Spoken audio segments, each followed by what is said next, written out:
यानंतरची बातमी पंजाबमधून। ऑपरेशन सिंदूरला उद्या 1 वर्ष पूर्ण होत असतानाच पंजाबमध्ये एका मागोमाग एक असे 2 स्फोट झाले। जालंधर आणि अमृतसरमध्ये केवळ 3 तासात झालेल्या या 2 स्फोटांनी सुरक्षा यंत्रणांची झोप उडाली आहे। या स्फोटांमध्ये आयएसआयचा हात असल्याचं पोलिसांचं म्हणणं आहे। मात्र खलिस्तान्यांनी सोशल मीडियावर एक पोस्ट करून या स्फोटांची जबाबदारी स्वीकारली आहे। एवढं रक्त सांडू की सगळं लाल दिसेल असं खलिस्तान्यांनी धमकावलंय। मात्र ज्या स्कूटरवर स्फोट झाला ती स्कूटर बीएसएफच्या निवृत्त जवानाची आहे। त्यामुळे या स्फोटामागचं गूढ आणखी वाढलंय।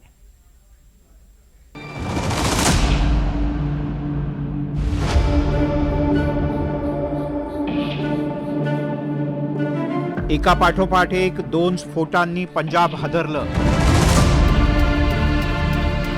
बीएसएफ हेडक्वार्टर आणि आर्मी कॅन्टोन्मेंटमध्ये स्फोट। पंजाबमधल्या स्फोटामागे आयएसआय की खलिस्तान?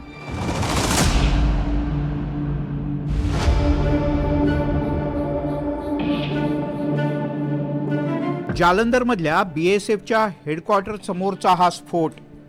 वेळ मंगळवारी रात्री 8 वाजता।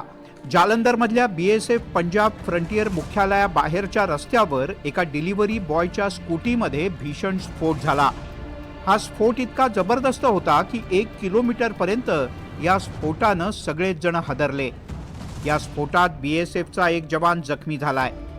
या स्फोटामध्ये आयईडीचा वापर केला गेल्याचं समजतं। पीएपी चौकाच्या जवळ रात्री 7:57 एका स्कूटरच्या जवळ हा स्फोट झाला। फुटपाथवर एक ॲक्टिवा स्कूटर उभी होती। एका तरुणानं प्लॅस्टिकच्या पिशवीमध्ये गुंडाळलेलं पाकिट त्या स्कूटरवर ठेवलं आणि पुढच्या काही सेकंदात स्फोट झाला। ज्या ॲक्टिवामध्ये स्फोट झाला ती बीएसएफचे माजी जवान काश्मीर सिंग यांची आहे। त्यांचा मुलगा गुरप्रीत सिंग कुरिअर बॉय म्हणून काम करतो। त्याला ताब्यात घेण्यात आलंय। या स्फोटाच्या पाठोपाठ अमृतसरमधल्या आर्मी कॅन्टोन्मेंटमध्ये रात्री 11:15च्या सुमारास ग्रेनेड हल्ल्याचा प्रयत्न करण्यात आला। ते ग्रेनेड जमिनीवर आदळून फुटले। मंगळवारी रात्री 8 ते 11 म्हणजे अवघ्या 3 तासांमध्ये हे 2 स्फोट झाले। पंजाबमधल्या या दोन्ही स्फोटांसाठी तात्पुरती उपकरणं तयार करण्यात आली होती। घटनास्थळी कुठल्याही तारा सापडलेल्या नाहीत। टायमर किंवा रिमोटनं हा स्फोट घडवून आणला गेल्याची शक्यता आहे। पंजाबमधल्या या स्फोटांमागे आयएसआयचा हात असल्याचा पोलिसांचा अंदाज आहे। आईडी है कि इतने मौके ते शार्पनर मिले हैं। सो इट अपीयर्स की एक इम्प्रोवाइज्ड डिवाइस जड़ी वो असेंबल की गई। मोस्ट लाइकली क्योंकि कोई वायर्स नहीं मिलिया है तो या तो टाइम्ड एक्सप्लोजन है या रिमोट तो किया गया है। कुछ सानू सीसीटीवी जड़े मौके ते एग्जैक्ट सीसीटीवी नहीं है बट वो आले दुआले दे सीसीटीवी फुटेज तो सानू कुछ वाइटल क्लूज मिले हैं जो असी हजे डिस्क्लोज नहीं करेंगे। But we are working on the clues receive from CCTV analysis. Tower dump analysis भी चल रही हैगी। जड़े उत्थे जड़े भी मोबाइल फोन वरते गए हैगे सो असी सारा वो जब रूट चार्ट बनाते हैं वो वर्क इज गोइंग ऑन। या स्फोटामागे आयएसआयचा हात असल्याचा संशय असला तरी खलिस्तान लिबरेशन आर्मीनं एक पोस्ट शेअर करून या हल्ल्याची जबाबदारी स्वीकारली आहे। डीआयजी संदीप गोयल आणि त्यांचं कुटुंब टार्गेट आहे। इतकं रक्त सांडू की सर्व काही लाल दिसेल असं त्या पोस्टमध्ये लिहिलंय। अमृतसरमधील डीआयजी संदीप गोयल यांनी पोलीस कर्मचाऱ्यांच्या हत्येचा आरोपी रणजीत सिंगचा एन्काउंटर केला होता आणि त्याचा बदला घेण्यासाठी हे स्फोट घडवल्याचं खलिस्तान्यांचं म्हणणं आहे। पंजाबमधल्या या स्फोटांमागे आयएसआय की खलिस्तान याचा तपास सुरू असतानाच पंजाबचे मुख्यमंत्री भगवंत मान यांनी वेगळाच आरोप केलाय।